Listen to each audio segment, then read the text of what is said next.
اسمع بقى معايا المسألة دي. الشكل يمثل حلقة بتقسم فيها التيار اي الى جزئين، اي واحد واي اتنين، وجنبها سلك مستقيم بجوار الحلقة في نفس مستواها. يعني النقطة سي تمثل محصلة كثافة الفيض لكله. فهو بيقول لي محصلة كثافة الفيض عند مركز الحلقة تمثل ايه بالنسبة للسلك؟ احنا عارفين ان الحلقة دي لما التيار بيدخل عليها بيتقسم على حسب تقسيمة عدد اللفات. فاول ما التيار بيدخل جزء منه هيعدي على 3/4 لفه، وجزء هيعدي على ربع لفه.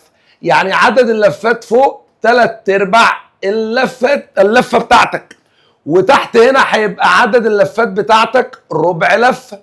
والتيار بيتقسم عكس عدد اللفات، يعني فوق هيبقى ربع التيار الكلي، وتحت هيبقى 3/4 التيار الكلي. لما حضرتك تيجي تجيب كثافة فيض ال3/4 هتلاقي ان كثافة الفيض بتساوي ميو في 3/4 ان في ربع الاي على نص القطر 2 ار. دي كثافة الفيض. التيار بتاعك مع عقارب الساعة يعني المجال للداخل، يبقى مجالي هنا للداخل. طب لما اجي اجيب كثافة فيض الربع بقى هتبقى ميو في ربع ان في تياري 3/4 اي على 2 ار. لو ركزت هتلاقي التيار في الربع عكس عقارب الساعة يعني نقط، يعني للخارج.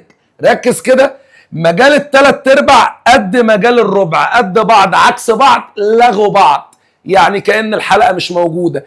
يبقى المحصلة هي مجال السلك بس، فتكون محصلة كثافة الفيض تساوي كثافة الفيض عند السلك بس كده.